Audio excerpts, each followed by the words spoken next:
Buenos días. Ánimo.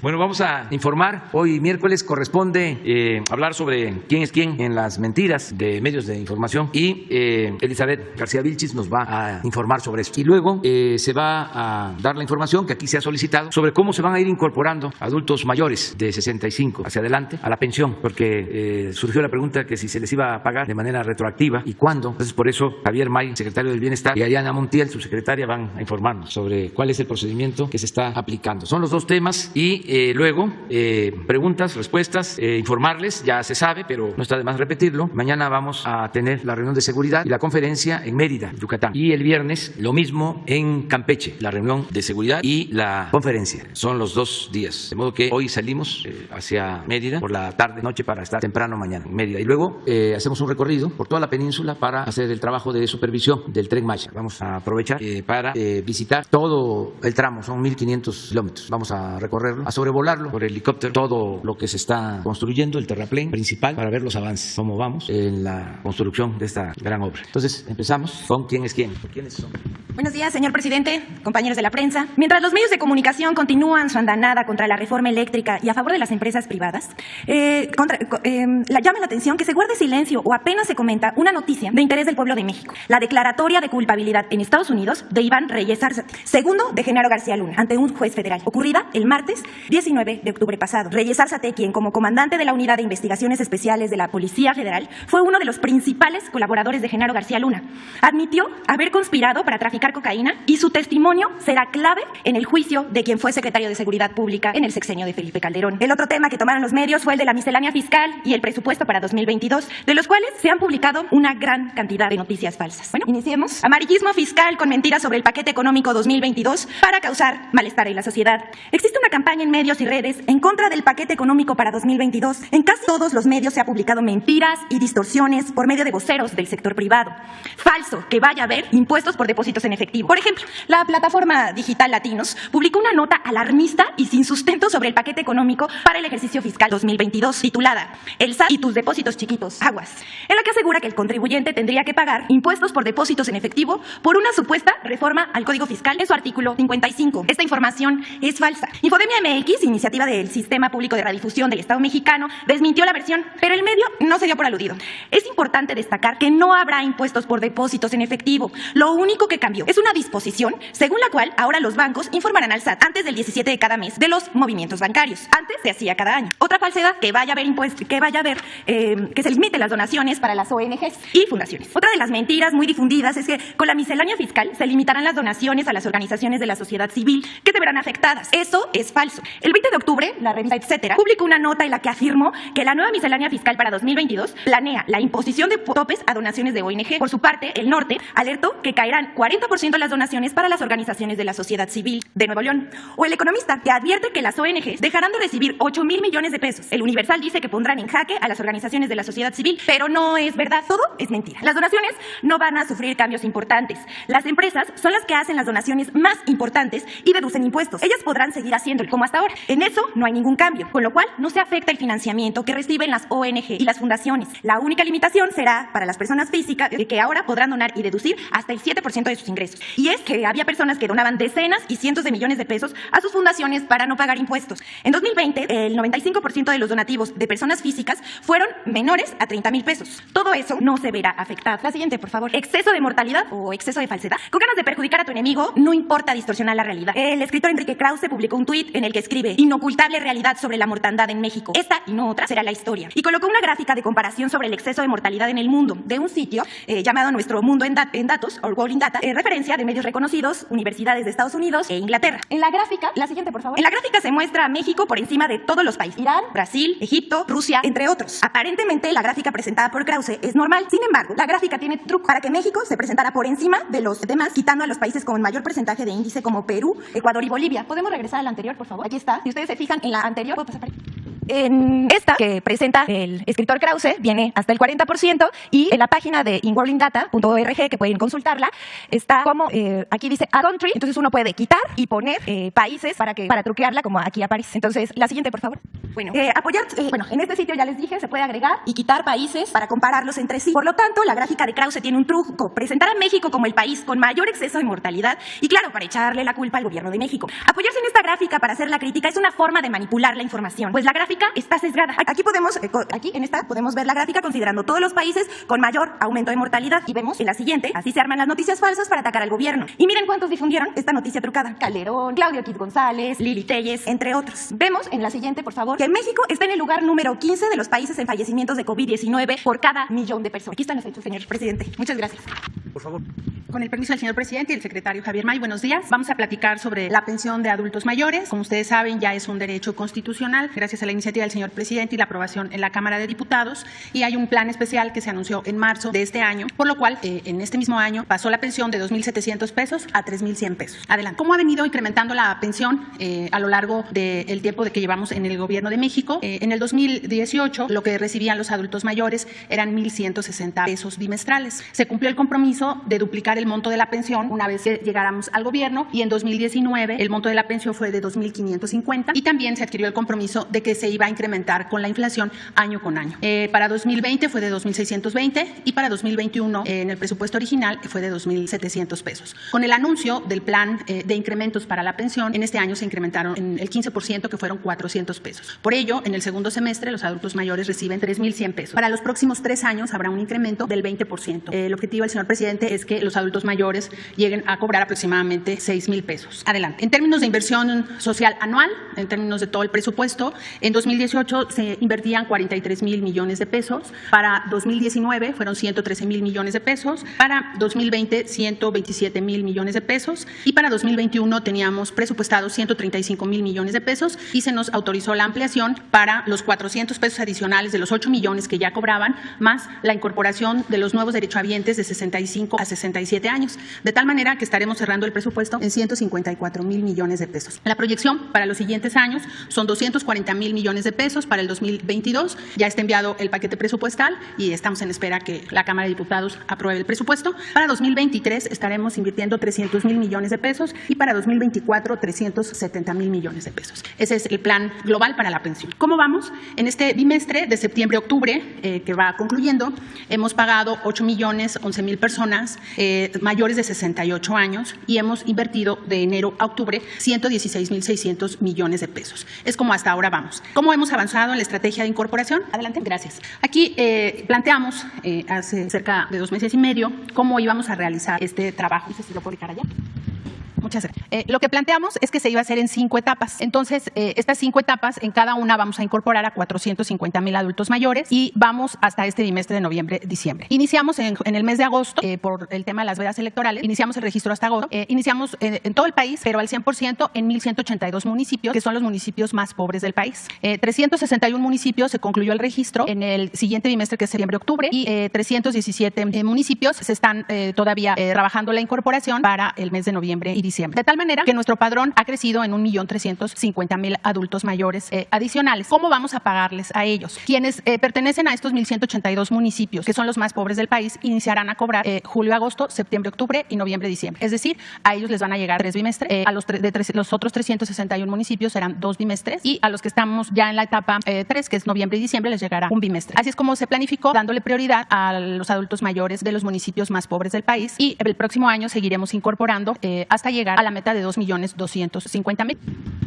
¿Continuamos? Gracias. De tal manera que para el bimestre que ya se cubrió, julio-agosto, cobraron 8 millones y ahora en el mes de noviembre vamos a pagar retroactivo. ¿Por qué? Porque empezamos a hacer el registro posterior al inicio del compromiso, por lo que ya expliqué. De tal manera que en julio-agosto vamos a tener ya un padrón pagado de 8,450,000 personas. Para septiembre-octubre, 8,900,000. Para noviembre-diciembre, 9,350,000. Con esa cifra vamos a cerrar en este año y vamos conforme al plan. De hecho, tenemos más adultos mayores registrados que han adelantado su registro. Si llegan a un módulo y todavía no era el tiempo, de todos modos se les da la atención y se registran para poder facilitar que no tengan que regresar. Se están recibiendo a todos. Ya tenemos 1.850.000 personas registradas. Adelante. De tal manera que, bueno, este es nuestro cierre global para este año, que este trimestre es el último. Son 9.350.000 adultos mayores que ya tendrán acceso a su pensión y la inversión de 154.660 millones de pesos. Aquí les vamos a comentar, adelante, cómo vamos a convocarlos para la recepción de su tarjeta. Abrimos un link que es pensión.adultosmayores.bienestar.gov.mx y ahí pueden consultar cuando ya va a estar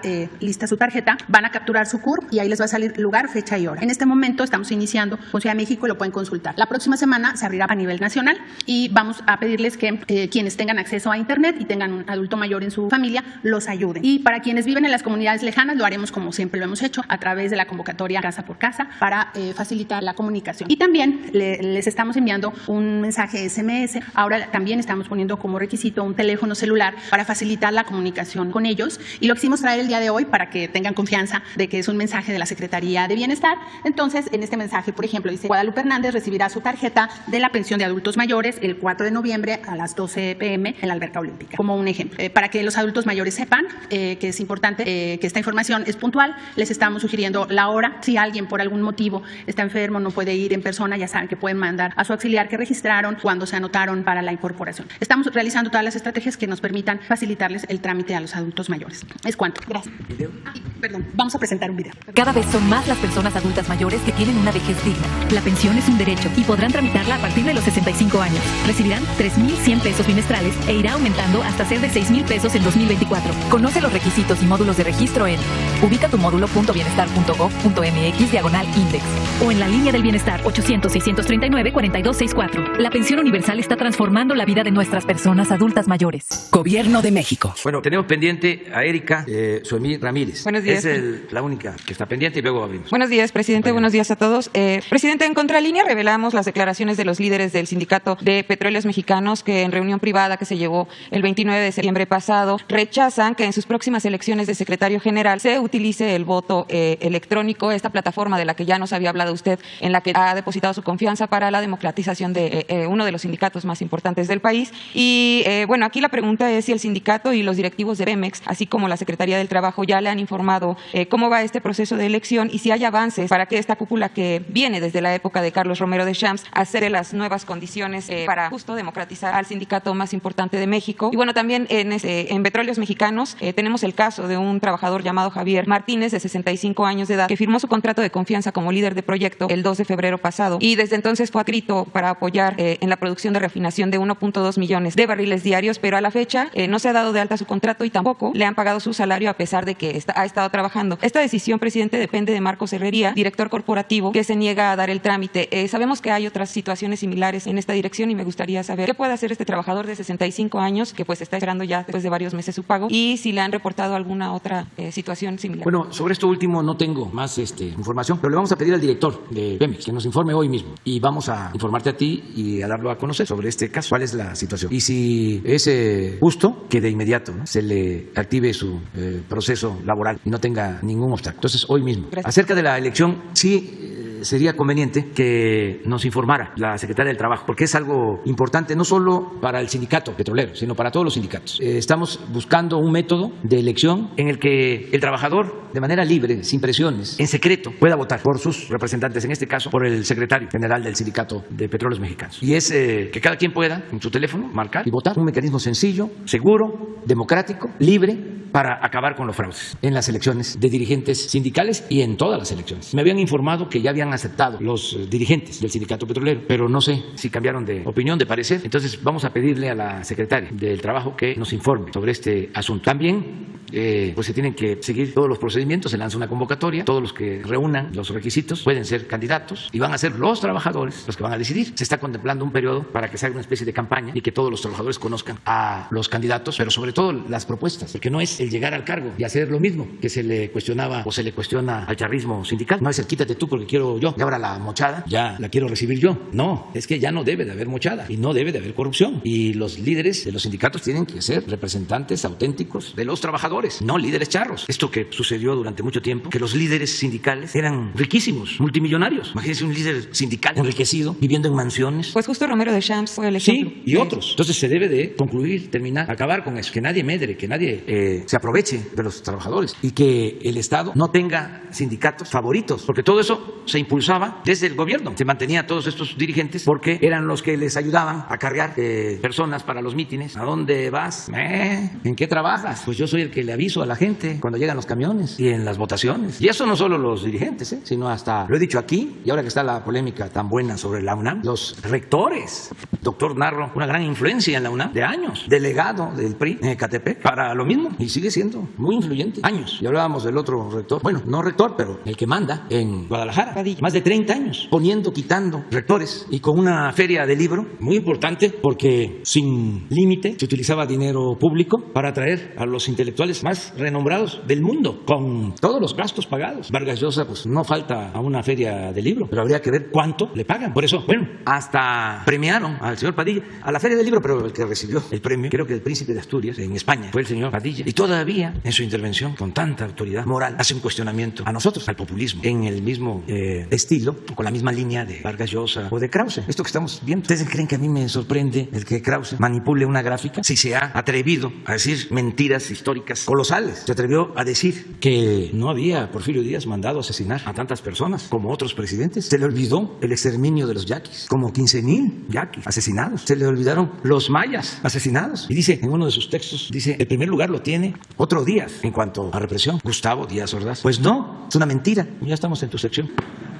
Claro que reprobamos, ¿no?, el autoritarismo de Díaz Ordaz y la represión estudiantil, pero lo de Porfirio Díaz es una cosa nunca vista. Fue como la segunda conquista. Querían acabar con los pueblos indígenas para quitarles las tierras, el agua, los bosques. Pero esto que les estoy planteando lo sostiene, y no es porque es un ingeniero metido a historiador, no, es que no tiene escrúpulos y puede mentir. Entonces por eso no me extraña lo de la gráfica, el que se atreva a manipular una gráfica como está molesto con nosotros. Pero en fin, Y justo en este sentido, presidente, y para contribuir y continuar con el debate sobre la máxima casa de estudios, y porque sabemos que a la sociedad le interesa que esta universidad mantenga su excelencia académica, pero que también haya un manejo eficiente de los recursos públicos. Le comento, presidente, que en 2015, el último año de gestión del rector priista José Narro Robles, que usted acaba de mencionar, la Dirección General de Responsabilidades, Inconformidades y Registro Patrimonial, algo así como la Contraloría de la UNAM, elaboró un informe de 34 páginas bajo el número 01/2015, en donde advertía de graves irregularidades en el manejo del presupuesto universitario y en la contratación de bienes y servicios. En contralínea, presidente, tenemos copia de este expediente. En aquel año se buscó al entonces rector José Narro para que explicara sobre estas irregularidades descubiertas por su órgano de control, y que hablaba de desvío de recursos, mala administración, violaciones a la normatividad, negligencia y omisión, pero el entonces rector rechazó dar declaraciones al respecto. Ya con el doctor Graue también se acudió a solicitar parte de esta información y no hubo respuesta. Le comento también que cuando Narro sale de esta rectoría es designado por Enrique Peña Nieto como secretario de Salud, y él lo primero que hace es enviar al responsable del desfalco de la UNAM, algo así por 20 millones de pesos, Severino Rubio Domínguez, a una dirección general adjunta. En el caso de Graue, quien también se ha negado a hablarnos del tema y a responder sobre el uso del presupuesto que llega por parte de la Federación y que también se genera a partir de los negocios que ha generado la UNAM, pues no hay respuesta. Y bueno, sabemos que el rector tiene un salario superior a los 200,000 pesos mensuales. Esto es superior a lo que usted recibe mensualmente, y nos gustaría conocer su opinión al respecto, presidente. Bueno, mire, nada más decir que es importante que se ventilen estos asuntos. Nosotros vamos a ser siempre respetuosos de la autonomía universitaria. Vamos a seguir impulsando la educación pública. La UNAM es una gran universidad. No han podido destruirla. Es tan importante por su cuerpo académico, por sus investigadores, aún con todos los cambios que se han llevado a cabo en los últimos tiempos, en el periodo neoliberal. Ahí está la UNAM también, por los jóvenes, los que llegan del CCH, que traen una muy buena formación en lo social, tienen un tronco común en los CCH, todavía de los antiguos planes de estudio que se elaboraron cuando era don Pablo González Casanova, un gran rector, el responsable de impulsar este nivel medio superior de la UNAM, los CCH. Allí se formaron grandes pedagogos como Manuel Pérez Rocha y como otros. Entonces se fortaleció mucho la UNAM. Entonces luego pues, ya fue tomada, puesta al servicio del régimen, y se cooptó a académicos que se convirtieron en ideólogos del neoliberalismo, sobre todo el gobierno de Salinas, y ya no se tocaron los grandes y graves problemas nacionales en la UNAM. Entonces, eso es lo que nosotros planteamos, de que tiene que reformarse la universidad, porque incluso se salvó porque querían cobrar cuotas, querían privatizar. Justo por eso el ejercicio de la transparencia presupuestal es importante. Sí, nosotros vamos a seguir apoyando a la UNAM, nunca van a faltarle los recursos a las universidades públicas en general. La educación es muy importante, es básica, pero sí, no debe ser un instrumento, un medio para mediatizar. La educación tiene que ser un factor para la libertad, para el ejercicio de los derechos de los ciudadanos, la toma de conciencia y sobre todo para la solidaridad, para la fraternidad, para que el que estudia ponga sus conocimientos una vez que termina una carrera al servicio de la sociedad. Lo que es el lema de la Universidad de la Ciudad de México, que la fundó precisamente Manuel Pérez Rocha, y el lema es nada humano me es ajeno. Y en la UNAM en los últimos tiempos parece que lo humano les era ajeno. No veían cómo estaban saqueando al país, y no generalizo, ¿no? Desde luego, pero sí es muy importante el debate. Para finalizar, presidente. Y si así está la UNAM, imaginen cómo están otras universidades. Sí, perdón, para finalizar, presidente, en Contralínea revisamos el registro público de derechos de agua que tiene la Comisión Nacional del Agua y encontramos que en La Laguna, donde hay este problema de contaminación por arsénico, existen 33 registros de concesiones que involucran a integrantes de la familia Tricio, propietarios de Grupo Lala. Esto les da derecho de explotar 44.513.782 metros cúbicos de agua anuales, que es más o menos lo similar a lo que tienen las delegaciones de Xochimilco, Miguel Hidalgo y Azcapotzalco, a través de 162 cuentas de título con vigencia de concesión de entre 5 y 30 años. Presidente, esta compañía se encuentra asentada en una de las zonas más contaminadas por arsénico y usted está llevando este proyecto de agua saludable con una inversión de 10,000 millones de pesos. Y bueno, también, de acuerdo con lo que usted expuso hace algunas semanas, este grupo Lala ha sido beneficiario con la condonación de impuestos durante el gobierno de Enrique Peña Nieto hasta por 3,813 millones de pesos. En ese sentido, presidente, usted nos comentó que el director de Grupo Lala ha estado participando en el proyecto de agua saludable e incluso habló de una reivindicación del empresario. Sí nos gustaría que nos comentara cómo alguien que fue beneficiario del régimen anterior y que tuvo estos beneficios tanto en concesiones de agua como en impuestos se está reivindicando y de qué manera participa con la Cuarta Transformación y si habrá revisión en las concesiones de agua de esta zona. Sí, miren, para que se den abusos, actos indebidos y hasta de corrupción, se requiere no solo de la actitud del empresario, sino de la autoridad. Si hay asociación delictuosa entre autoridades y particulares, pues se pueden cometer abusos y puede haber corrupción. Pero todo eso ya se terminó. Ya hay una separación tajante, clara, entre lo que es el poder económico y el poder político. El gobierno es de todos, es de pobres y es de ricos, es de los que viven en la montaña de Guerrero y los que viven en las lomas. Es de todos los mexicanos. Es un gobierno de todos. No es un gobierno faccioso, es decir, que solo atiende a una facción, a un grupo, a una minoría. Entonces, esto ya se está entendiendo por todos. Y cuando se daban esas condonaciones, todos los que recibían esos apoyos lo hacían porque la ley se los permitía. Era legal. Las concesiones siguen vigentes. Vamos por parte. Era legal. Entonces, lo que hicimos fue reformar la Constitución y prohibir la condonación de impuestos. Y ya, se terminó. Pero las grandes empresas, los bancos que no pagaban impuestos, pues lo que hacían era tramitar condonaciones bajo cualquier excusa, pretexto o argumento, y Hacienda les condonaba los impuestos, porque había ese mecanismo. Ya no existe, ya no se puede condonar impuestos. En el caso de los permisos de agua, lo mismo. Era otra realidad. El director de Conagua, de Fox, era, antes de ocupar el cargo, gerente del ALA. Cristóbal Jaque Jaime. Sí, no sé si gerente, pero funcionario del director general. Sí. Viene la campaña, ayudan a Fox, empresarios de La Laguna, llega Fox, pero esto se repetía. Se repitió con Fox y se repitió con Calderón, se repitió con Peña Nieto. Y antes lo mismo, con Salinas ni hablar, y con Cedillo. Bueno, entonces el del ALA era el de Conagua. A esos extremos se llegó. El que trabajaba para Banamex, don Roberto Hernández, llegó a ser secretario de Hacienda de Fox, Francisco Gil Díaz. Y una de las primeras operaciones que hacen es que se vende Banamex a Citigroup y tenían que pagar de impuestos 12,000 millones de pesos. ¿Saben cuánto pagaron? Nada. Bueno, así era. Ahora han estado entendiendo de que ya son nuevas circunstancias y eso ya no se permite. Y muchos de ellos, yo lo reconozco y les agradezco, están cambiando de actitud y es de sabios cambiar de opinión. Y ahora están ayudando. En este caso de La Laguna, ellos van a aportar de sus cuotas autorizadas un volumen de agua, porque es urgente resolver el problema de la contaminación de arsénico en La Laguna. No es posible tener plantas de tratamiento de arsénico para consumo de agua para seres humanos. Además, ya con problemas, no quiero atribuirlo solo a eso, porque también la minería afecta, pero hay problemas de cáncer fuera de lo, vamos a decir, normal, de manera atípica. Entonces, todos tenemos que ayudar. Qué bien que tocas el tema de agua saludable para La Laguna, porque tenemos ahí oposición de políticos retrógrados, corruptos, que ni siquiera están entendiendo de que se trata de la salud del pueblo. Entonces, por sus intereses caciquiles y queriendo sacar raja, están tratando de impedir que se lleve a cabo el proyecto. Ayer tomé la decisión de nombrar a Gabriel García, que es senador, va a pedir licencia para hacerse cargo del programa de agua saludable, porque habíamos acordado de que no iba a haber problema, pero son muy mañosos, están acostumbrados a tirar la piedra y a esconder la mano. Voy yo y me dicen, no hay problema, aquí todos ayudamos. Y ahora ya hay 2 amparos, están promoviendo otro más. Entonces, aquí vamos en su momento a decir quiénes se están oponiendo, pero no a los que logran manipular, sino a los jefes, a los manipuladores, en su momento, porque estoy planteando el asunto, ojalá y cambien de parecer, porque hasta las piedras cambian de parecer. Gracias, presidente. Él, y luego tú, y tú. Ya, y luego nos vamos para atrás. Gracias, presidente. Buenos días. ¿Funciona? ¿Sí se escucha?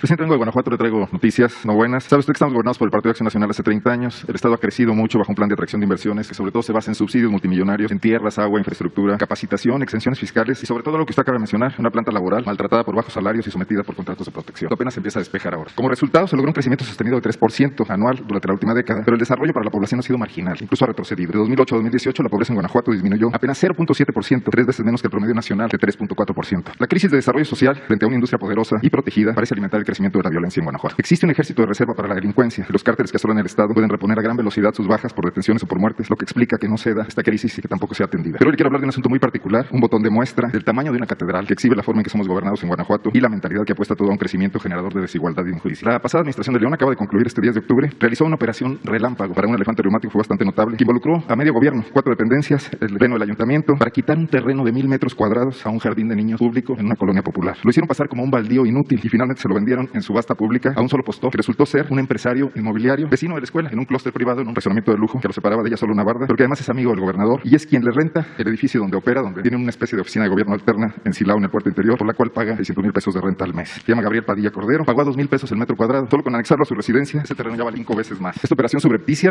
la documentamos pormenorizadamente en el Laboratorio de Periodismo y Opinión Pública tras una denuncia de los propios vecinos del empresario, indignados por lo que veían. Los colonos de la colonia popular, los padres de familia del kinder, ya estaban resignados a la pérdida, afrentados pero impotentes ante el trato que le habían dado las autoridades municipales, quienes nunca le informaron, ni siquiera tomaron en cuenta su parecer. El tema se ha reproducido en algunos medios a nivel nacional, pero no en la prensa de Guanajuato. Allí no es un escándalo que un alcalde cercene una escuela para ampliar el jardín de un empresario, pero eso se explica cuando vemos que el municipio de León gastó 246 millones de pesos en 3 años de publicidad en esos medios. Finalmente, y esto como cereza del pastel, decirle que los 2 millones de pesos que el municipio ganó por la venta de este patio de un jardín de niños y que el alcalde Héctor López Santillana justificó porque no le envían recursos del gobierno federal, fueron prácticamente los mismos que el municipio devolvió unos meses después al Club Campestre de León, el Club de los Ricos de León, al aplicarle un subsidio a su pago de impuesto predial por los mismos 2 millones de pesos, argumentando que el campo de golf de 18 hoyos es un predio agrícola y ganadero, y no es sarcasmo, viene así en los documentos oficiales. Presidente, es un tema local, sé que no hay jurisdicción federal directa, pero el hecho de que se trate de una afectación a derechos de niños, al derecho a la educación, a espacios dignos en estos momentos, en un estado donde la violencia también se ha cebado contra los menores de edad, contra los niños, las niñas y los adolescentes, tendría que movilizar a instancias de todos los niveles. Me gustaría conocer su opinión sobre estos hechos y saber si habría disposición de su gobierno para acudir en ayuda de esta comunidad. Sospechamos que la investigación no va a ir muy lejos y les quieren ofrecer unas cuantas mejoras a cambio de que se resignen a la pérdida de ese espacio. Gracias, presidente. Bueno,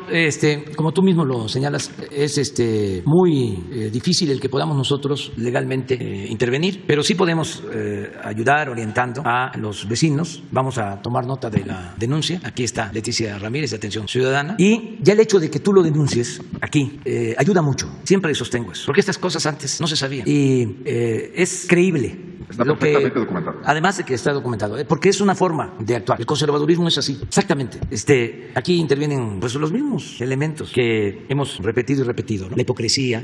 Son capaces de hablar de honradez, de honestidad. Ellos decían que los corruptos, y hay todavía quienes piensan así, eran los del otro partido, y ellos llegaron y resultaron los del PRI. Sí, y resultaron iguales o peores, nada más que hipócritas. Ayer hablábamos de eso, que los del PRI, pues, para ejercer mi libertad, mi derecho a manifestarme, mi libertad de expresión, no todos, ¿no? Desde luego que los priistas eran campesinos, o son campesinos y son obreros y gente buena abajo. No, los de arriba, los líderes, los jefes decían, soy charro y qué, y soy corrupto y qué, corruptos cínicos. Y los panistas, su distintivo es que son corruptos hipócritas. Entonces, si me dan a escoger, claro que no quiero a ninguno de los dos, que signifique corrupción, pero me molesta más la hipocresía, el que se den baños de pureza, el que vayan a darse golpe de pecho todos los domingos, por mi culpa, y olviden los mandamientos. Y esto, ¿no? A ver, vendemos este terreno y lo que obtenemos, se lo entregamos a los que tienen más recursos económicos, a los del campo de golf. Así son. Es una mentalidad. Todo esto va a ir cambiando. Por eso es importante tratar estos temas. Antes, como no se sabía, ejidatarios de Guanajuato y de todo México votaban por el PAN. Cuando el PAN surge para oponerse a la política de reparto agrario de General Cárdenas. El PAN surgió para oponerse al ejido. Maestros votando por el PAN, cuando el PAN siempre se opuso a la educación pública. Todavía en el gobierno del presidente López Mateos, opuestos a que se entregaran los libros de texto de manera gratuita. Vieron hasta manifestaciones de panistas en contra de los libros de textos, en los que nosotros estudiamos, los que llegaban o llegaron a nuestros pueblos y en los que nos enseñaron las maestras, los maestros, desde principios de los años 60. Y así, lo mismo, petroleros votando por el PAN, cuando el PAN se fundó en 1939, un año después de la expropiación petrolera, para oponerse a la expropiación petrolera. Pero no es culpar a nadie, no había información, tenían control. Ahí en Guanajuato todavía es muchísimo el control que tienen de los medios de información, de la prensa escrita, de la radio. Yo iba como opositor a Guanajuato, no me entrevistaba a nadie, ni en los periódicos, ni en la radio, era puro cuestionamiento. Y me acuerdo que una vez fui y de una estación de León, un conductor me hizo una entrevista y al aire me dijo: usted comenta de que aquí los medios son gobiernistas, en el caso de Guanajuato, panistas, pero yo le estoy haciendo esta entrevista y le voy a demostrar de que somos libres. Y me hizo la entrevista y cuestionadora. Yo contestaba, pero una rareza, o sea, toda mi vida de opositor, yo creo que me han entrevistado 2 veces en Guanajuato, en el tiempo que fui opositor, 2 veces, y esa fue una vez. Por eso no se me olvida. ¿Qué creen que pasó? Corrieron al que me hizo la entrevista, lo corrieron y me habló como a los 15 días, como al mes, para decirme que cuánta razón tenía, que lo habían corrido por haberme entrevistado. A esos extremos. Pero el pueblo de Guanajuato se va a terminar de liberar. Al pueblo lo pueden engañar una vez, 2 veces, pero no lo pueden engañar toda la vida. Por eso es muy bueno lo que tú haces y muchos más. Hay que denunciar todas estas cosas. Y acerca del modelo económico, yo creo que Guanajuato es un ejemplo de cómo un modelo fincado solo en el pie del crecimiento es cojo. Le hace falta el otro pie, el del bienestar, porque ahí han dado facilidades para que se instalen empresas maquiladoras y hay crecimiento económico, pero no ha habido bienestar. Se dejó de impulsar la educación pública porque también con la mentalidad que tienen había que poner al mercado la educación. El Yunque invierte mucho en educación y sí, regularmente ha manejado la Secretaría de Educación. Sí, y ahí están las consecuencias. Un Estado con mucha descomposición social, porque la paz es fruto de la justicia. Si se combate la pobreza, si se atiende a los jóvenes, si se impulsa la educación, si se garantiza el derecho a la salud, se consigue la paz. Pero si se le da la espalda a la gente con la idea de que todo lo va a resolver el mercado y de que no debe de haber populismo ni paternalismo, porque lo que va a los pobres le llaman populismo o paternalismo y lo que va a los del campo de golf, eso es fomento o rescate. Entonces, por eso los niveles de violencia, la descomposición social, pero tiene que ir cambiando todo esto y nadie debe de enojarse si hablamos sobre estos temas y es muy bueno el debate, que no se pueden cerrar, el que todo sea autocomplacencia, que tengan el control de los medios en Guanajuato y que así estén manipulando. Ya no es fácil, porque ya están las redes sociales, medios nacionales, aún la prensa convencional, los medios de información convencional, llegan, además la verdad siempre se abre paso, llega hasta el último rincón. En el caso de Guanajuato, el municipio más pobre, abandonado, se llama Atarjea, pues hasta allá llega la verdad. Una última pregunta, presidente, que me parece importante. La empresa Seguritech creció mucho en el sexenio de Enrique Peña Nieto. Hay un excelente reportaje de Genaro Villamil en la revista Proceso, muy temprano, detectó cómo estaba trabajando con muchos gobiernos estatales. En Guanajuato le compraron un contrato de 3,000 millones de pesos en 6 años. Iba a ser para lindar al Estado, cosa que por lo visto no se logró. Pero preocupa que ahora algunos gobernadores recién llegados, gobernadores incluso de Morena, ya están siendo visitados por personajes de la empresa Seguritech para tratar de mantener lo que tenían con los anteriores gobernadores. Preocupa particularmente que muchos de estos servicios de seguridad se usan para vigilar ciudadanos, para vigilar periodistas. Como además están como en una veintena de estados, ya ni siquiera pueden disfrazar las cosas. La denuncia que yo presenté ante FEADLE, que aquí se conoció y que ha sido atendido de manera muy eficiente, establece que desde Nuevo León se espió a periodistas de Guanajuato. Pero la conexión es Seguritech. Esto nada más plantearle, habrá cuidado con esto. Yo entiendo que las piedras cambian también de opinión, pero parece que hay unos muy tercos, presidente. Sí hay cuidado. Estamos pendientes de esto. Y luego nos vamos con ellos dos. Y luego ustedes. Sí. Buenos días, presidente. Shaila Rosagel, corresponsal del Grupo Gili, elImparcial.com México, El Imparcial de Sonora, La Crónica de Mexicali y Frontera de Tijuana. Pues yo también voy a tocar un tema que tiene que ver con el agua, con el río Sonora, presidente. A principios de octubre, María Luisa Albores, titular de Semarnat, dio a conocer en Sonora en una reunión que tuvo con el gobernador Alfonso Durazo, que ya arrancaron los diagnósticos científicos del agua, suelo, aire y salud de los habitantes para arrancar con el plan de remediación del río Sonora después del derrame. Mi pregunta concreta es si se van a tomar muestras a los habitantes del río Sonora para medir contaminantes en la sangre, que es lo que ha estado denunciando mucho la gente allá. Y también si se van a tomar muestras a cosechas y animales para saber qué tanto impactó el derrame en todo esto, en las cosechas, en los animales y en la sangre. Y también preguntarle cómo va a participar la empresa en la remediación del río, porque la empresa desde 2015, un año después de que se dio el derrame, pues anunció que ya había remediado el río. Entonces, ¿cómo va a participar la empresa? Sería mi primera pregunta. Bueno, vamos a estar a mediados de noviembre en Cananea. Hicimos ese compromiso. Se está elaborando un programa integral para Cananea que comprende lo del río Sonora, tiene que ver con la cuestión laboral, con programas de bienestar. Es un programa integral. Va a estar todo el gabinete gabinete del gobierno federal en Cananea. Yo voy a estar el día 9 en Nueva York y regresando, puede ser el 10, vamos a estar en Cananea. Estamos viendo nada más la logística. Voy a estar en Cananea y es probable que esté de nuevo en Temacapulín para lo de la presa de Zapotillo y en Colima. Voy a hacer una gira regresando de Estados Unidos. Es el compromiso que tenemos, es estar ahí en Cananea y ahí se va a hacer la exposición del plan que tiene que ver con la contaminación del río y las acciones de remediación, es decir, qué se va a llevar a cabo para limpiar el río de los contaminantes y cómo se va a atender a la gente afectada. Todo eso se va a tratar. La coordinadora de este plan es precisamente Luisa María, alcalde. Presidente, ¿nos pudiera adelantar un poco sobre este tema de la salud en los habitantes, si se van a tomar muestras de sangre o en las cosechas? Es algo que le interesa mucho a la gente Yo allá. prefiero que esperemos para que se tenga un buen informe sobre lo que se va a llevar a cabo. Sí, el compromiso es regresar a Cananea y llevar a cabo la reunión del gabinete federal con el gobernador Alfonso Durazo. Muy bien, presidente. En otra pregunta, en otro tema, en Sonora, presidente, antier, el exgobernador Guillermo Padres ofreció una entrevista. Por primera vez habló sobre su tema de cuando fue encarcelado. Él se dijo preso político del expresidente Enrique Peña Nieto por negarse a sus caprichos, así lo comentó en una entrevista, y a cerrar el acueducto Independencia para llevar agua a Hermosillo. Él dice que fue víctima de su venganza a través de la estructura priista de Claudia Pavlovich. Acusó directamente al entonces secretario de Gobernación, Miguel Ángel Osorio Chong, de ser quien le hizo esta petición, de citarlo aquí en las oficinas de Bucareli, y pues hace todo un relato de cómo fue esa solicitud y que supuestamente lo amenazó. El ahora senador Osorio Chong lo negó en entrevista con El Imparcial, dijo que esa cita nunca sucedió y que las declaraciones de Padres son para hacerse la víctima. Padres dice que Sonora no estaba listo para los cambios que él hizo y que se le vinieron encima todos los poderes fácticos, y se compara en cierta forma con usted ahí en la entrevista. ¿Qué opina, presidente, de estas declaraciones que por primera vez hace el exgobernador Guillermo Padres? Bueno, yo creo que ya la gente de Sonora sabe, ¿no?, bastante sobre este tema. El pueblo de Sonora es un pueblo muy politizado. De ahí son los revolucionarios más destacados del norte de nuestro país, presidentes de la República, destacadísimos. Y sobre todo la gente está muy despierta, muy consciente. Ya saben, y fue lo mismo, engaños y engaños, hasta que la gente dijo basta. Y yo felicito al pueblo de Sonora porque ahora decidieron cambiar, porque era PRI o PAN, y al final resultaron ser lo mismo. En mi experiencia, cuando la elección del 2006 fue uno de los estados donde hubo más fraude. Era gobernador Burs y ayudó la maestra Albester, como lo hicieron en Nuevo León, que era gobernador Natividad González Parás. Casillas donde habían 300 ciudadanos las llenaron con 600 votos. Hay pruebas de eso. Se robaron la elección presidencial de 2006. Intervinieron todos ellos. Burs, la maestra Albester, el gobernador que está ahora preso, Hernández de Tamaulipas, Natividad González Parás, todos se unieron, PRI y PAN, en el 2006. Y el PRI le ayudó al PAN en el fraude. Y en el 12 se volvieron a unir, nada más que el PAN le ayudó al PRI. Esto es de dominio público. Bueno, en el caso, por ejemplo, de la guardería ABC, se presentó el asunto justo en la víspera de una elección en Sonora. Manipularon el caso como sopilotes, traficaron con el dolor de las madres, de los padres, de los niños. Y así influyeron para que ganara el PAN. El PAN, la gobernatura, con lo de ABC. Ahí llega Guillermo Padres a la gobernatura. Sí, exactamente. Yo iba allá, lo digo, entiendo bien a las madres, a los padres. No querían hablar conmigo. Yo era opositor, porque encima de todo su dolor los manipularon. Y así fue esa elección. Ahí empezó con la idea de que se iban a dar los cambios. Y luego viene lo que ya conocemos, la compra de ranchos, los caballos pura sangre, etcétera, etcétera, etcétera. Entonces ya, como dicen,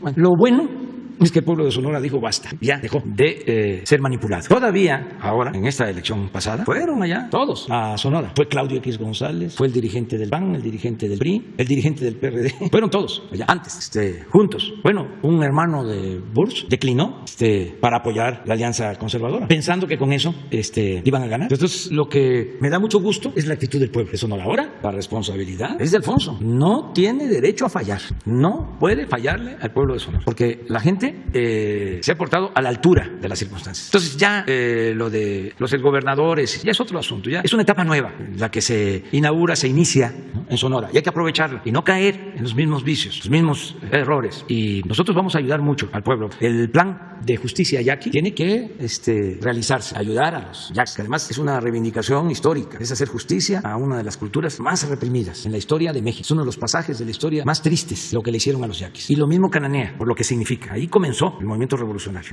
en 1906. Ahora, ahí vamos a apoyar a toda la población de Cananea, de toda esa región, lo estamos haciendo, y también a Obregón y a Hermosillo y a las ciudades fronterizas y a los que viven en la sierra. Ahí hay un ejemplo a seguir, a un gobernador honesto, Samuel Ocaña. Es algo excepcional. Fue gobernador de Sonora, no robó, muy distinto a otros. O sea, muy distinto. Terminó como gobernador y se regresó a su pueblo, a un municipio, no recuerdo ahora el nombre, he estado ahí, en el pueblo del doctor. Sí. Y se quedó a vivir ahí, con humildad. Y luego lo eligen presidente municipal de su pueblo, allá en la sierra, y fue presidente municipal. Y allá está, y le deseo que siga viviendo feliz. Ese es un ejemplo a seguir, doctor Ocaña. Samuel, ¿verdad? Samuel. Ocaña. A ver, en otro estado que yo conozca, gobernadores así, exgobernadores, los debe de haber, pero muy raros. Ahí lo dejamos de tarea. Presidente, en este caso, pues usted sabe que en la política sí son exgobernadores, pero bueno, ya está otra vez en la plaza pública, digamos, el exgobernador Padres. Esta historia que narró allá en Sonora, en una entrevista, ¿es para manipular al pueblo de Sonora? Ya no se deja la gente, ya no funciona. Esa es la desesperación que tienen ahora los dueños de los medios de información, no todos, porque antes era lo que decía Lucas Alamán a mediados del siglo XIX. Decía Santana, véngase, después de que Santana había entregado más de la mitad del territorio nacional y se había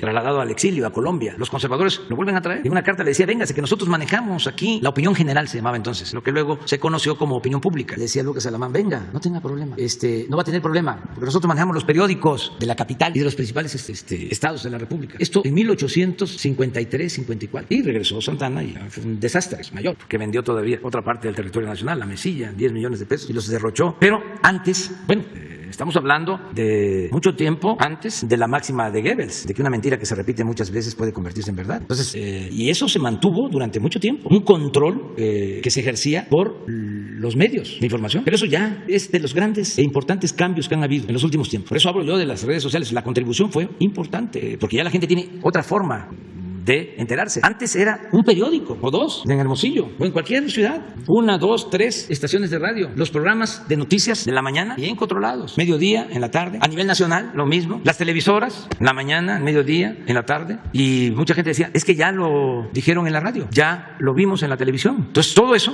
por eso era el cuarto poder, todo eso ya está siendo cuestionado, ya la gente tiene información de varias fuentes, puede con el teléfono informarse, y hay polémicas, ya no es solo un mensaje, sino hay una auténtica comunicación, son mensajes de ida y vuelta. Entonces vas a ver las redes sociales, cómo se agarran. Eso antes no se veía. Nosotros nos tenían completamente cercados. Ya he hablado aquí de cómo, esto que acabo de comentar de Guanajuato, pero a nivel nacional, hasta los programas de radio de más avanzada, de información más avanzada, más progresistas, más libertarios, me daban oportunidad una vez cada 6 meses. Y no era fácil. Era que si en entrevista me ponchaban, que aguantara. Y ahí íbamos. Entonces, para que la conductora o el conductor no apareciera de que estaba del lado de nosotros y fingiera de que era independiente, tenía que hacernos las preguntas más duras y fuertes. Y les comentaba yo que me daba mucha risa y se lo voy a agradecer siempre, por eso lo recuerdo con afecto, al licenciado Sabludowski, que después de estar en Televisa, ¿no?, con una postura muy ortodoxa, cambia y actúa con más libertad. Y como era buen periodista, tenía pues un gran conocimiento de la política, de los asuntos públicos, y tuvo una muy buena época en la radio antes de fallecer. En ese tiempo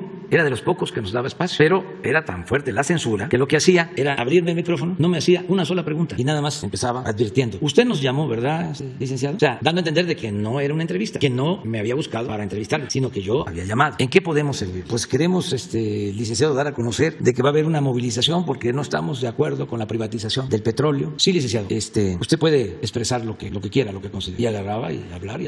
Yo pues no hablo de corrido, pero ahí sí. Me voy a aprovechar porque es un meeting. Imagínense, aquel entonces, ir pueblo por pueblo a reunirme con 20, con 30, con 40 personas, a tener un micrófono de radio. ¿Cuántos? 100,000. Un gran meeting. Era una oportunidad extraordinaria. Y ya cuando hablaba 10 minutos sin parar, no me interrumpía, no me hacía ninguna pregunta. Pues eso es, licenciado, lo que yo quería expresar, invitar a la gente. Nos vamos a congregar en el Zócalo de la Ciudad de México. Ojalá y todos participen. Muy bien, licenciado. ¿No tiene nada más que decir? No, licenciado, muchas gracias.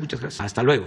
Así era. Entonces, ahora no, ahora es distinto porque los medios ayudan. Entonces esto es para Sonora, pero aplica para todo el país. Ya nada más por último, algo muy rápido. ¿Cuánto van a dar a conocer las reglas para la regularización de autos chocolate? Nada más eso. Ya se firmó el decreto, está por publicarse. Voy a pedirle información al secretario de Gobernación sobre esto. Es la regularización de los vehículos. Van a pagar una cantidad, es una cooperación de 2.500, 2.600 pesos para regularizar los vehículos. Se tiene que hacer un registro porque el propósito es que se tenga un control sobre estos vehículos que se usan a veces para cometer ilícitos. Y se va a destinar ese dinero, se le va a quedar, aunque es un ingreso federal, se le va a devolver a los estados y a los municipios para tapar baches. Hay a quienes no les gusta esto, se han molestado, pero la gente más necesitada sí lo ve bien, porque hay quienes son muy afectados, los sobornan, los paran, les quitan dinero. Entonces ya con esto, al estar regularizados los carros, ya no hay estas mordidas, ya no hay estos sobornos. Además, el carro les sirve para ir a su trabajo, para llevar a los hijos a la escuela. Y hay quienes no pueden comprar un carro en una agencia, no pueden, no les alcanza. Entonces es la posibilidad de que puedan tener un vehículo. ¿Puedan ingresar después de esto? Después se va a regularizar hasta la publicación del decreto. Pues no se permite para que ya solo sean los que ya han ingresado y se regularicen. Ahí está. Buenos días, señor presidente. Eduardo Esquivel Ancona, MSDP Noticias. Yo le quisiera preguntar, la vez pasada le pregunté sobre las tandas del bienestar. Usted me dijo que ya no, para el año próximo ya no va a haber partida presupuestal para esas tandas del bienestar, que me parece un buen proyecto, y que todo se iba a usar el fondo revolvente. Yo quisiera preguntarles de qué cantidad es ese fondo revolvente para seguir dando créditos a la palabra a estas personas, y qué índice de morosidad tienen este programa. No sé si me podrían... Lo vamos a responder, pero no corresponde a ellos porque ahí está el 85% de paga. Okay. Pero yo quisiera mejor que informáramos en conjunto, porque son varios créditos a la palabra. Son créditos a pequeños empresarios, dueños de pequeños talleres, quienes tienen un pequeño negocio, artesanos. Peluquerías. Ahora con la pandemia se entregaron créditos a quienes no despidieron a sus trabajadores inscritos en el Seguro Social, se les entregaron 25,000 pesos y vamos a hacer una revisión en conjunto, si te parece, y vamos a conocer el informe, porque de ahí puede salir de eso que ya se tiene como revolvencia para financiar el programa del año próximo. Y si es suficiente ese dinero. Y yo creo que Jesús, hacemos el compromiso ahí con Javier, con Tatiana, con Zoé, Rocío Mejía, y te informamos. Bueno, en otra pregunta así rapidísimo, porque no hay de ser aprobada la reforma eléctrica que usted envió al Congreso, ¿no habrá un riesgo de que las inversiones del exterior se paren por este motivo? Como lo dijo la Chamber of Commerce México, no habrá un impacto y no habrá un impacto que las empresas, las grandes transnacionales que están generando privadas, que están generando electricidad aquí en México, dejen de pagar sus créditos al ya no tener estos estímulos tan grandes, que estos subsidios que tienen estas empresas, que dejen de pagar sus créditos a la banca de desarrollo. Hay que recordar que Eólica del Sur está en Oaxaca y que tuvo grandes cuestionamientos esta eólica y movimientos sociales, porque la gente se oponía de esa región, se oponía a que en sus tierras se pusiera esta eólica, y según me decía el ingeniero Mario Morales Yelmas, esta eólica es la que más socios tiene, de a $1 son como 10,000 socios, o sea, de que se pagan de luz muy poco y todo subsidiado, el poseo, la transmisión no se las cobran, no les cobran muy poco. Entonces, y esta eólica del sur, la inversión que tuvieron las empresas, la inversión de riesgo para la construcción de esta eólica solo fue del 9%, lo demás fue créditos de la banca de desarrollo, además de créditos no recuperables del Fondo Nacional de Infraestructura. Entonces yo creo que sí puede haber un riesgo de que digan, no, pues ya no me dejan, entonces ya no les voy a pagar porque ya no tengo de dónde. Entonces esa sería mi pregunta. No hay problema, porque nosotros lo que buscamos es garantizarles una parte del mercado, 46%, y con eso puede salir adelante. Y es ordenar todo lo relacionado con el sistema eléctrico, porque actuaron de manera muy responsable. Es algo parecido a los gasoductos. Lo he dicho en otras ocasiones, pero ojalá y se vaya internalizando el nivel de irresponsabilidad que hubo. Para hacer negocio con los gasoductos, inventaron de que se necesitaban 14 termoeléctricas en el país. Y esas 14 termoeléctricas iban a requerir gas, de modo que había que construir las 14 termoeléctricas y contratar el gas para las 14 termoeléctricas. No hicieron las termoeléctricas, porque la verdad no era ese el propósito. Pero los gasoductos sí, porque era el negocio que buscaban. Y con créditos de la banca de desarrollo también. Y también. Entonces, aun cuando se llegó a un acuerdo, el gas que tiene la Comisión Federal es más del que se necesita para la industria eléctrica, para sus plantas. Hay un excedente y se tiene que pagar, porque así están los contratos. Bueno, fue lo mismo que sucedió con las concesiones para producir energía supuestamente limpia. Se hicieron estos negocios sucios. Empezaron a dar permisos y concesiones a todos. Y ahora las concesiones que hay significan producir muchísima más energía de lo que se necesita en el país, pero hacia el futuro. Pero además, las líneas de transmisión no soportarían, no aguantarían el que se subiera toda esa energía de las concesiones que se otorgaron a particulares. Entonces, si no se ordena el mercado eléctrico, va a producirse un caos.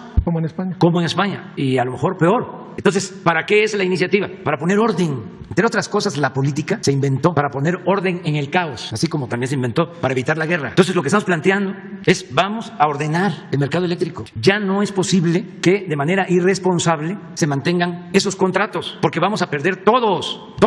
Yo le puedo decir a la gente que mientras estemos nosotros, no van a aumentar las tarifas de energía eléctrica. Vamos a sostener nuestros compromisos. Sí, pero nosotros podemos paliar la situación 2, 3 años y hacia adelante.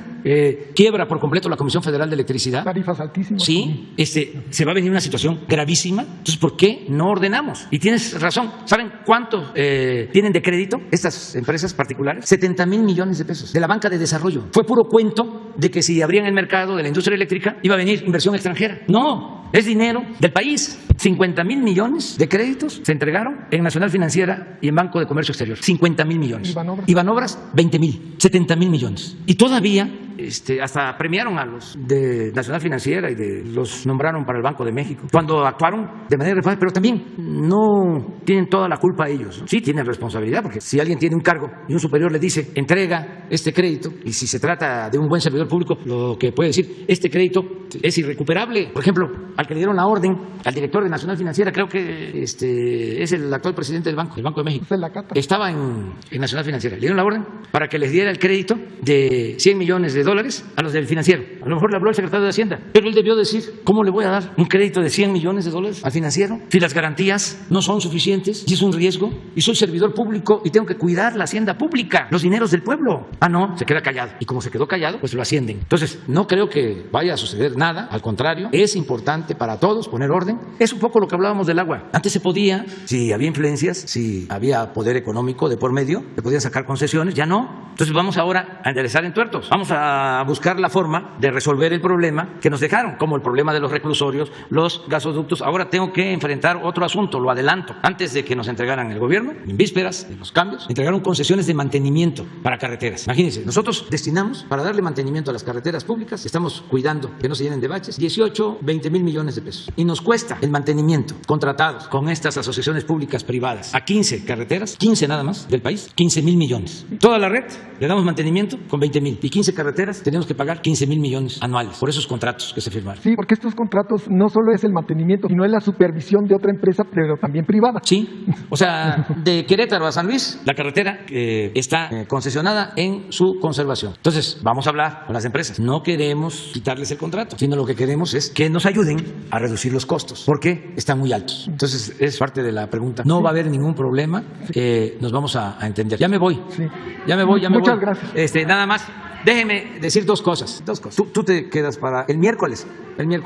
A ver, pues. Bueno, yo tengo que hacer dos planteamientos finales, además que me acuerdo. Buenos días, presidente. Pamela Ceballos, del Defensor Sin Censura, La Bandida y el Defensor de la Verdad. Y bueno, el día de hoy le quiero dar seguimiento al caso del robo de 37,956 unidades de medicamentos oncológicos sustraídos la madrugada del domingo 4 de octubre del año 2020, hace ya más de un año, en una bodega en Iztapalapa. Yo estuve investigando todo este caso desde entonces y mágicamente estos medicamentos fueron a parar hasta Guadalajara, Jalisco, como si alguien lo hubiera tramado desde los sótanos del poder de Guadalajara para generar desabasto de medicamentos de forma deliberada para dañar su gobierno. Lo sé porque tengo en mi poder los peritajes de los medicamentos escondidos en una casa y es increíble cómo el número de lote y piezas de esos medicamentos de Guadalajara coinciden con los que hurtaron aquí en la Ciudad de México. En Guadalajara se encontraron 35,169 unidades, por lo que prácticamente todo el medicamento robado se encuentra en Guadalajara, Jalisco, como usted sabe, estado gobernado por Enrique Alfaro, y nadie ha dicho nada respecto a este caso. Se mantiene casi como un secreto de Estado. Tan es así que el día del cateo de la finca donde se encontraron dichos medicamentos solo acudió personal de la Fiscalía del Estado de Jalisco manejada por Enrique Alfaro. Me gustaría saber si ahora con esto que sabe se va a ordenar, se solicita información precisa al gobierno de Jalisco para saber el paradero actual de los medicamentos y por qué no se ha reportado este móvil al gobierno federal ni a la Fiscalía General de la República. Bueno, hacemos el compromiso de que informamos. Le voy a pedir al secretario de Gobernación que atienda personalmente este caso. Y toda la información que tengas, que no las... Cuento con los peritajes aquí y en ese mismo orden. Y es creíble porque una de las empresas que... Laboratorios PISA. Un laboratorio, sí, importante, de los que abastecían y que estaban bien apalancados, es de allá de Guadalajara. Sí, por ese mismo caso hemos recibido advertencias públicas donde el gobernador Enrique Alfaro asegura que usted y su gobierno paga a mí, a mi persona, a mi equipo y a los medios que yo represento. ¿Usted puede confirmar o desmentir este dicho? Pues yo no te conocí a ti. Pues ya nos conocemos, me da mucho gusto conocerte. Me da mucho gusto conocerte y que tengas el valor de denunciar. Y cuentas con todo nuestro apoyo, con todo nuestro respaldo. Muchas gracias. Estamos en trámites para la protección. Esperamos pronto tener una respuesta de este caso porque tenemos miedo. Sí. Tengo miedo. Pero adelante. Yo siempre digo que la libertad no se implora, se conquista. Claro que sí. Y tratándose de mujeres más. En este mismo orden de ideas, señor presidente, la noche del 15 de octubre, misma fecha que se cateó pisoteó esa finca en Guadalajara, se encontraron 8,144 unidades de medicamento oncológico en 7 bolsas abandonadas en Azcapotzalco. En ese momento, la Fiscalía de la Ciudad de México aseguró que dichos medicamentos pertenecían al mismo lote de medicamentos robados en la bodega de Iztapalapa, pero si hacemos las cuentas matemáticas no dan, porque en Guadalajara se encontraron 35,169 y aquí en la Ciudad de México se encontraron 8,144, lo cual nos da más de 43,300 unidades. Entonces, tenemos un remanente de más de 5,360 unidades de medicamentos. Esto quiere decir, presidente, que o robaron más medicamento del que se nos informó o alguien intencionalmente dentro del gobierno de la Ciudad de México hizo este montaje con los medicamentos abandonados en bolsas de basura en Azcapotzalco para aumentar sus bonos políticos. Vamos a investigar, sí, y vamos a informar aquí sobre tu denuncia, si te parece. Muchas gracias, señor presidente. Bien. Miren, dos cosas ya.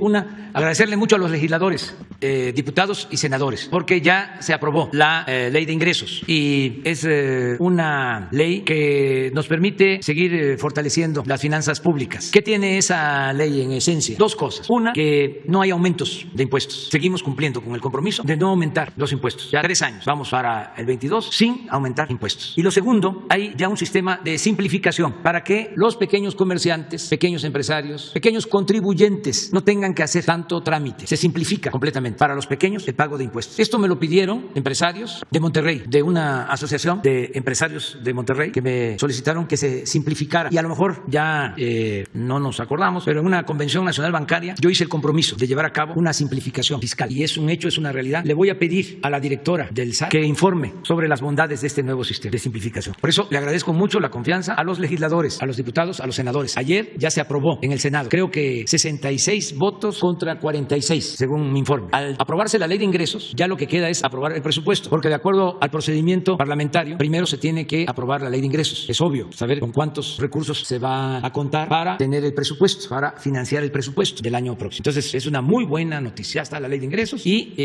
corresponde ya solo a la Cámara de Diputados, porque es facultad exclusiva, aprobar el presupuesto para el año próximo. Si se aprueba el presupuesto para el año próximo, que todo indica que no va a haber ningún problema, está garantizado el financiamiento para la educación, para la salud, para el desarrollo, para todos los programas de bienestar, garantizado el que van a poder tener sus sueldos todos los trabajadores al servicio del Estado, todos los servidores públicos, sean trabajadores de Pemex, Comisión Federal de Electricidad, soldados, marinos, maestros, enfermeras, médicos, todos, sin ningún problema. Tenemos presupuesto suficiente y va a haber aumentos también en el presupuesto. Se está considerando ya aumentar el presupuesto mínimo, tomando en consideración la inflación, que esto significa no perder presupuesto, sino que se tenga más presupuesto en términos cuantitativos y en términos reales lo mismo, si se considera la inflación. Tenemos también garantizados los fondos para terminar el aeropuerto, para continuar con el programa del Istmo de Tehuantepec, para el presupuesto del Tren Maya, para todo lo que vamos a requerir. Entonces fue una muy buena noticia la de ayer. Y la otra buena noticia, esto es para presumirles un poquito, porque ya se dio a conocer, pero así muy a regañadientes, un periódico que es como el Reforma, que se llama el Financial Times, ¿no? Así como el Reforma, ya reconoce que pobremente estamos en segundo lugar, tenemos medalla de plata del gobierno de México. Nada más nos está ganando el presidente de la India. Mire, no lo puedes ampliar así, grandotote. Esto es para el archivo de vanidades. Van a decir nuestros adversarios, es un ególatra. Pero es que para nuestros adversarios, los de arriba, los fifís, un periódico como este lo consideran como la Biblia, cuando tampoco es la panacea. Pero ellos sí, el Financial Times, el New York Times, el Wall Street Journal, el Washington Post. Y sí, el Reforma. Pero miren, estamos en segundo lugar. Está. Y esto lo subrayo porque no es mi persona, es la confianza de la gente. Y es para orgullo de México. Nuestro país está bien calificado en el mundo. Y es un orgullo ser mexicano. Un orgullo. Bueno, nos vemos.